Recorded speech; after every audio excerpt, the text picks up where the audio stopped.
Hello बच्चों, स्वागत है आप सभी का हमारे चैनल पे। गाइज हम लोग पढ़ रहे हैं स्ट्रक्चर ऑफ एटम और हमने कहाँ तक पढ़ लिया। हमने बोज एटॉमिक मॉडल तक पढ़ लिया है, राइट। लास्ट की वीडियो में हमने Bohr's atomic model and the limitation of Bohr's atomic model भी हमने कंप्लीट कर लिया। तो बच्चों आज हम लोग आगे बढ़ते हैं।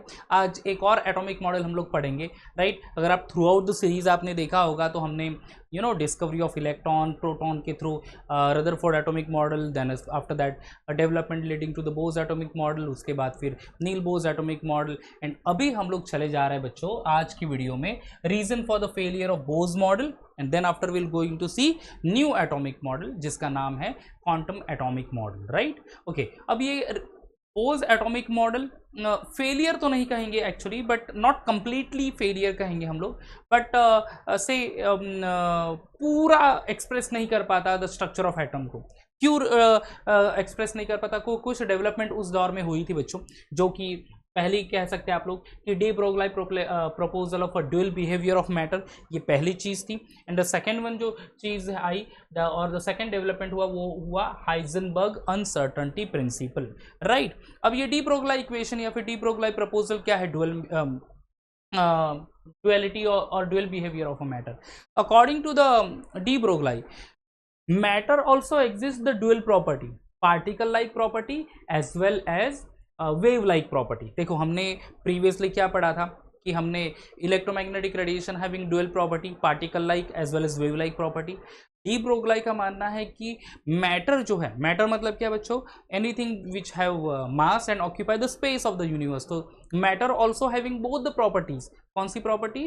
वेव लाइक प्रॉपर्टी भी है and particle like property. Matter की पार्टिकल लाइक प्रॉपर्टी तो होगी but obvious, but wave like property भी होती है, बट जनरली वेवलेंथ इतनी शॉर्ट होती है बिकॉज जो रिलीज करता है मैटर वो हम लोग डिटेक्ट नहीं कर पाते, इसीलिए वो वेव लाइक प्रॉपर्टी हम लोग कंसिडर नहीं करते। Okay, and specially micro particles में या फिर माइक्रो मैटर में तो वो पॉसिबल नहीं है, ठीक है। दो टाइप के पार्टिकल्स हो सकते हैं, बहुत ही छोटे जैसे कि ऐसे एटम में इलेक्ट्रॉन या प्रोटॉन है, राइट। स्पेशली इलेक्ट्रॉन है, रिवॉल्व हो रहा है अराउंड न्यूक्लियस।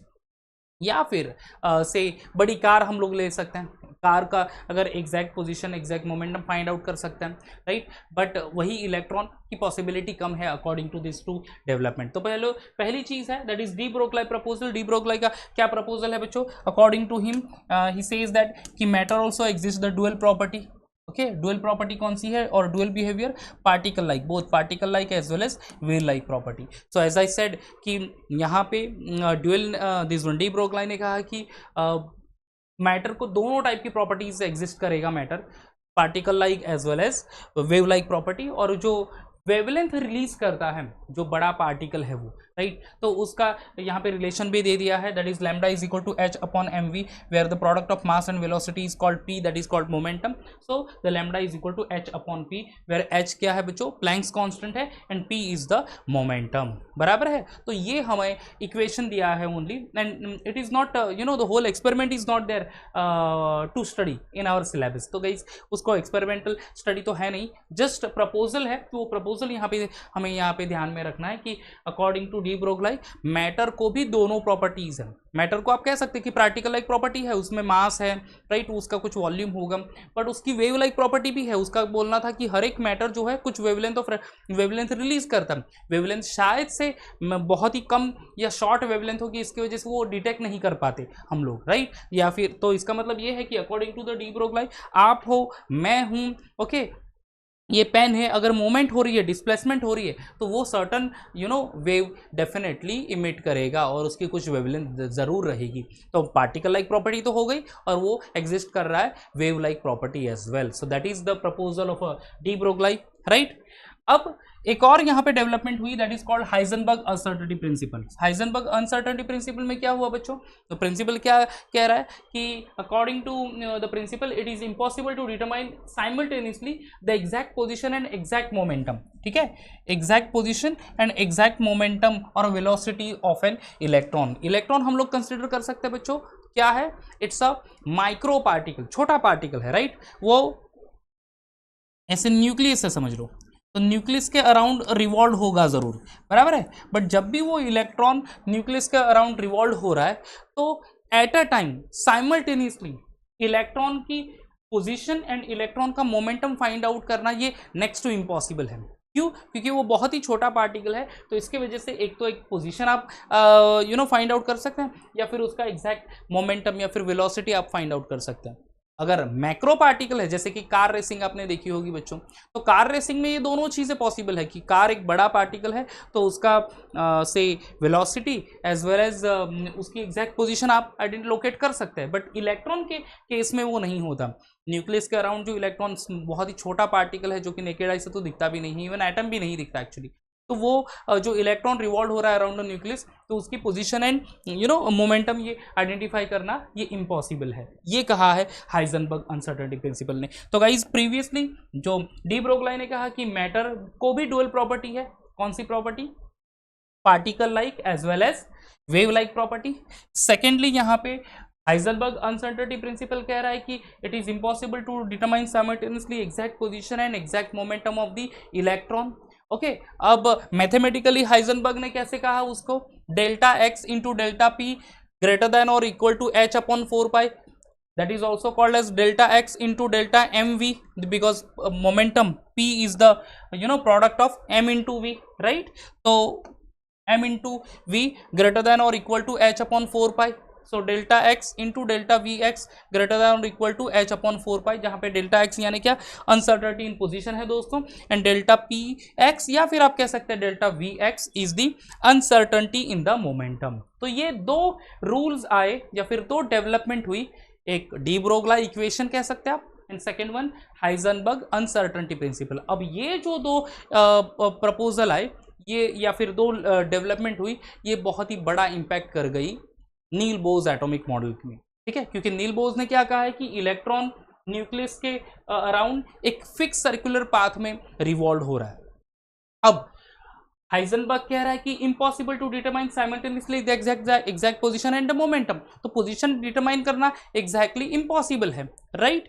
तो गाइज यहाँ पे न्यू एटॉमिक मॉडल का प्लेस करने की जरूरत आन पड़ी, और इस केस में quantum mechanical model of an atom यहाँ पे प्लेस हुआ, जहाँ पे एक्चुअली हमारी जो नॉलेज है regarding the structure of atom and all, ठीक है, यहाँ पे जो क्वांटम एटॉमिक मॉडल ये समझना हमारे लिए भी इम्पॉसिबल होगा। What the things what we studied about the atom in the previous class like 9th and the 10th, right? और 11th स्टैंडर्ड में भी स्टार्टिंग में हम लोग को स्ट्रक्चर ऑफ एटम के बारे में कुछ ज़्यादा डिटेल स्टडी नहीं किया, तो ये बहुत ही मुश्किल होगा हमें समझने के लिए। हायर स्टैंडर्ड में डेफिनेटली जैसे जैसे थोड़ा थोड़ा बेस क्लियर होता जाएगा about the structure of atom, तो गाइज हमें हायर क्लास में, जैसे कि हायर क्लास वो भी कहा पे TY BSc MSc का फर्स्ट ईयर, MSc का सेकेंड ईयर में ये सारे डेरिवेशंस एंड ऑल है बच्चों, राइट? बट यहाँ पे शॉर्ट जो चीज़ें गई है, जो मेजर चीज़ें हैं, okay, the major development and the main things about the atomic model और एग्जैक्टली एटम के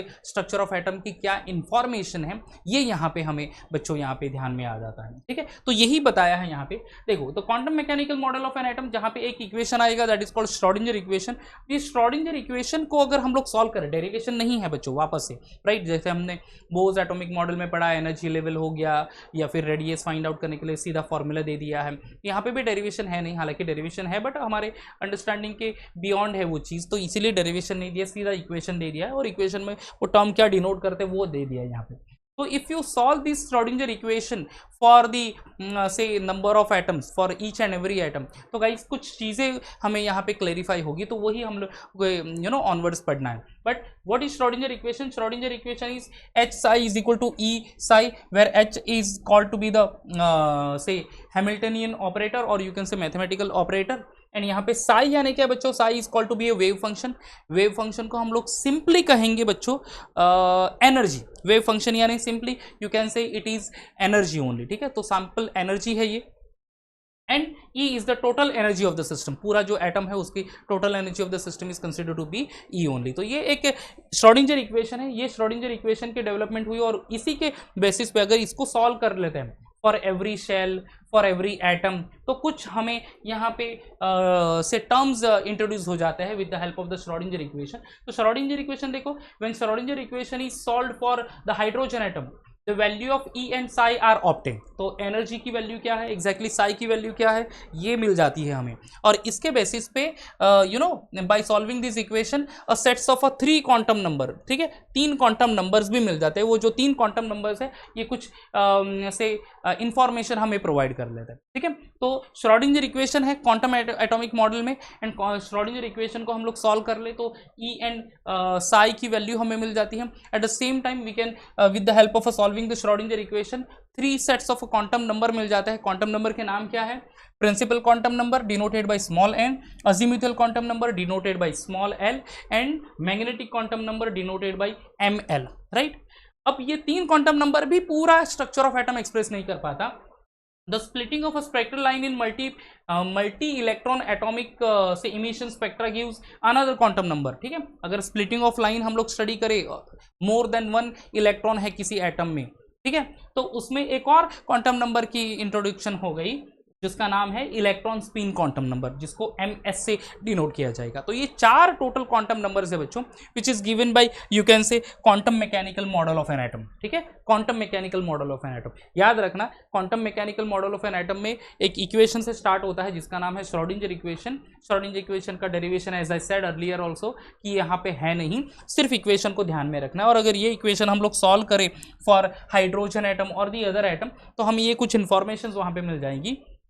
principal quantum number, azimuthal quantum number, magnetic quantum number, and splitting of the spectral line. Spectral line हमने पढ़ा है, lines emission spectrum of a hydrogen atom भी हमने I think so second या third lecture में, third video में है actually वो चीज़, तो वो भी हमने पढ़ी है वहाँ पे, राइट। तो वो अगर मल्टी, हाइड्रोजन में तो एक ही इलेक्ट्रॉन है, बट अगर मल्टी इलेक्ट्रॉन एटॉमिक इमिशन हम लोग अगर स्टडी करें तो एक और क्वांटम नंबर यहाँ पे इंट्रोड्यूस होता है, that is called spin quantum number. अब ये principal quantum number, azimuthal quantum number, magnetic quantum number as well as spin quantum number क्या एक्सप्रेस करते हैं। चलो let's start with that quantum numbers. अब देखो बच्चों, क्वांटम नंबर है principal quantum number, principal quantum number denoted by n। तो ये क्या आइडेंटिफाई करता है बच्चों, इट आइडेंटिफाइज द शेल्स, ठीक है। क्या आइडेंटिफाई करेगा, शेल आइडेंटिफाई करता है। शेल मतलब you can say that circular path which present around the nucleus, and the shell are represented by symbol KLMN। यहाँ पे शेल जो है वो KLMN हम लोग रिप्रेजेंट करते थे। अगर मैं डायग्राम इसका ड्रॉ कर लूँ तो गाइज ये है न्यूक्लियस, ये उसकी पहली शेल, दूसरी शेल, तीसरी, ये चौथी एंड ऑल, ठीक है। ये थोड़ा ठीक नहीं हुआ ना, एक काम कर लेते, वापस से ले लेता हूँ। हाँ,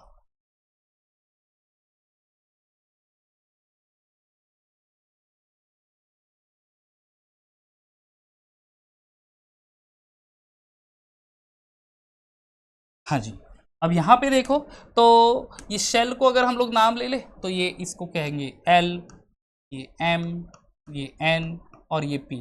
तो ये जो L शेल है मतलब ही ये फर्स्ट क्वांटम नंबर, M है यानी 2, N है यानी 3, P है यानी 4। तो गाइज उसको क्वांटम नंबर को नाम दे दिया, दैट इज, और या फिर डिनोट किया N और उसको नंबर दे दिया 1 2 3 4। तो जो हम लोग प्रीवियसली कहते थे शेल, L यानी फर्स्ट क्वांटम नंबर, M यानी सेकेंड क्वांटम नंबर यानी सेकेंड शेल, N यानी थर्ड शेल, P यानी फोर्थ शेल। तो ये शेल के बारे में आइडेंटिफाई करता है कि जो सर्कुलर पाथ है, ओके, ये एक्सप्रेस करता है। Azimuthal quantum number, the next one. अब अजीमुथल क्वांटम नंबर क्या एक्सप्रेस करेगा बच्चों, यहां पे ध्यान दे दो, स्मॉल एल से डिनोट करता है वो।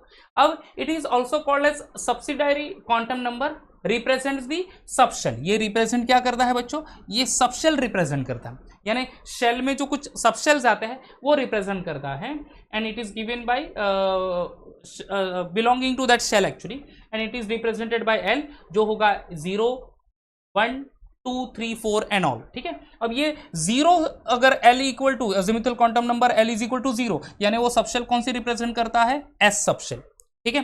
अगर L इज इक्वल टू 1 यानी वो P सबशेल डिनोट करता है, L इज इक्वल टू 3 यानी D सबशेल डिनोट करता है, L इज इक्वल टू 4 यानी 3 यानी F सबशेल डिनोट करता है। जैसे कि if you all are aware of the number of electrons and all, ठीक है।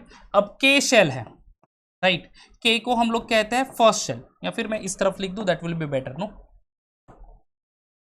ओके। इलेक्ट्रॉन होल्डिंग कैपेसिटी कितनी है उसकी, टोटल इलेक्ट्रॉन होल्डिंग कैपेसिटी है 2, ओके। L की कितनी है बच्चों, 8, N की कितनी है 18, p की कितनी है 32, जिसको विद द क्वांटम नंबर हम लोग कहेंगे ये 2 है, ये 3 है, ये 4 है। इसकी इंक चेंज कर दूं क्या मैं? हाँ वो बेटर रहेगा ना। ओके एक काम कर लेता है, ये 1, ये 2, ये 3 एंड 4। अब हर एक जो सबशेल है उसकी भी इलेक्ट्रॉन होल्डिंग कैपेसिटी है। ओके उसकी भी इलेक्ट्रॉन होल्डिंग कैपेसिटी कैसे, यहां पे मैं नोट करता हूं। एस में कितने इलेक्ट्रॉन होंगे? सिर्फ 2 इलेक्ट्रॉन होंगे। पी में कितने इलेक्ट्रॉन होते हैं? 6 इलेक्ट्रॉन होते हैं। डी में होंगे 10 एंड एफ में होंगे 14। ये ध्यान में रखना, थोड़ा सा कंफ्यूज करता है। ये शेल के बारे में, ये एक मेन सर्कुलर पाथ राइट, जिसमें 2, 8, 18, 32 ऐसे इलेक्ट्रॉन्स होंगे। अब उसका भी डिवाइड डिफरेंट सब शेल में होगा, जो कि अजीमुथल क्वांटम नंबर से एक्सप्रेस करते हैं उसको स्मॉल एल से। अगर एल इक्वल टू 0 है मतलब वो एस सब शेल माना जाएगा, एल इक्वल टू 1 है मतलब पी सब शेल माना जाएगा, एल इज इक्वल टू 2 है मतलब D subshell, L is equal to 3 है मतलब 4 एफ सब शेल, ठीक है, एंड सो ऑन। अब एस में कितने इलेक्ट्रॉन होते हैं? मैक्स टू मैक्स 2, पी में 6, डी में 10, एफ में 14। यानी शेल के कुछ इलेक्ट्रॉन होल्डिंग कैपेसिटी डिफरेंट है, सबशेल की कुछ इलेक्ट्रॉन होल्डिंग कैपेसिटी डिफरेंट है। जैसे हम लोग कभी लिखते हैं कि चलो night sodium, okay Na metal, atomic number 1 क्या ऐसा लिखते हैं? 1s2 2s2 2p2। नॉर्मली हम लोग ऐसा लिखा जाता था ना, वो कितने इलेक्ट्रॉन? 2, 8 एंड 1, ठीक है। तो 2 इलेक्ट्रॉन कहां पे है एक्चुअली? उसको लिखा जाता है इस तरह से 1s2 ऐसे, मतलब ये फर्स्ट शेल की एस सब शेल और उसमें वो 2 इलेक्ट्रॉन। समझ में आ रहा है? फर्स्ट शेल जिसमें एस सब शेल और उसके 2 इलेक्ट्रॉन। अब ये 8 इलेक्ट्रॉन सेकंड शेल में एंटर होगा, 2s2 2p6। तो 8 इलेक्ट्रॉन डिवाइड हो गए एस एंड पी ऑर्बिटल में, सेकंड शेल के एस एंड पी ऑर्बिटल में, सेकंड शेल के एस ऑर्बिटल में 2, सेकंड शेल के पी ऑर्बिटल में 6, 6 + 2 8, एंड जो एक इलेक्ट्रॉन बचा है कि थर्ड शेल के एस ऑर्बिटल में वो एंटर हो। इस तरह से वो electronic distribution around the nucleus ये एक्सप्रेस करता है बच्चों। Understood? So this is principal quantum number, this one is azimuthal quantum number. Principal quantum number ये 1, 2 ऐसे लिखा हमने प्रिंसिपल क्वांटम नंबर, ये एस या पी ऐसे लिखा, ये अजीमुथल क्वांटम नंबर एक्सप्रेस करता है बच्चों। आगे बढ़ते हैं हम next. Third one is magnetic quantum number. को magnetic quantum number is ml। ये क्या एक्सप्रेस करेगा? It gives the information about the relative spatial orientation of the orbitals. तो ऑर्बिटल का ओरिएंटेशन क्या है एग्जैक्टली, ओके, स्पेस में किस तरह से अवेलेबल है ये एक्सप्रेस करेगा, which is given by ml is equal to -l और -l-1 -l-2 0, okay, l-2 l-1 l and so on. तो इस तरह से, तो ये जो ओरिएंटेशन है, जैसे कि p ऑर्बिटल है समझ लो, okay, I'll write over here only. हाँ, अब p ऑर्बिटल है तो p ऑर्बिटल में भी 2p ऑर्बिटल ऐसे लिखते हैं, तो उसमें भी 3 आ जाता है, 2px 2py and 2pz। 3p orbital है उसमें भी 3px 3py 3pz। तो ये p ऑर्बिटल x मतलब देखो इस तरह का ओरिएंटेशन होगा, ठीक है। p ऑर्बिटल का शेप डम्बल शेप है, इसके बाद हम लोग shape of the orbitals and all ये पढ़ने वाले, ओके। तो ये p ऑर्बिटल, तो गाइज ये इस तरह से होगा, ये x एक्सिस, ओके। py मतलब ये py,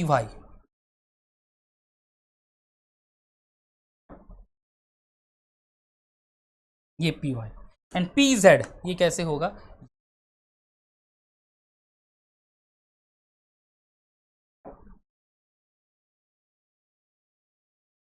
ये pz ऑर्बिटल।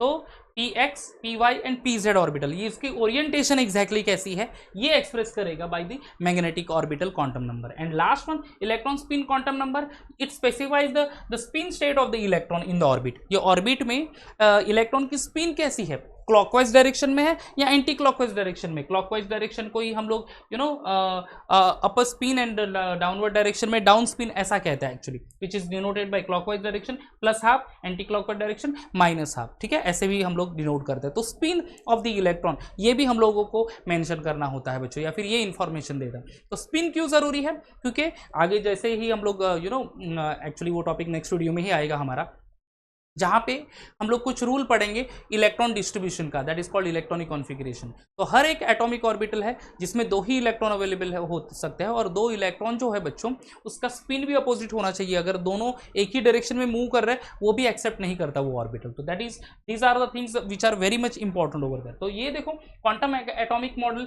या फिर वो क्या एक्सप्रेस करेगा, प्रिंसिपल क्वांटम नंबर यानी मेन शेल के बारे में इंफॉर्मेशन देगा, अजीमुथल क्वांटम नंबर यानी उस शेल की सब शेल के बारे में इंफॉर्मेशन देता है।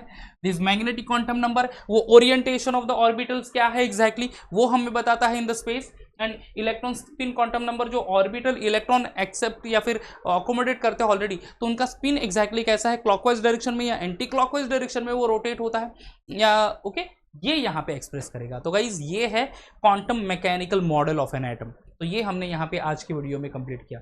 होपफुली ये सारी इन्फॉर्मेशन आपको थोड़ी सी इन्फॉर्मेटिव लगी होगी और आपको ये कॉन्सेप्ट भी समझ में आया होगा। दोस्तों अगर समझ में आया होगा तो लाइक कर देना वीडियो को, अगर चैनल सब्सक्राइब नहीं है तो सब्सक्राइब भी कर देना दोस्तों, क्योंकि ऐसे ही इन्फॉर्मेटिव और ऐसे ही इंटरेस्टिंग वीडियो के साथ हम लोग और भी आगे आते रहेंगे।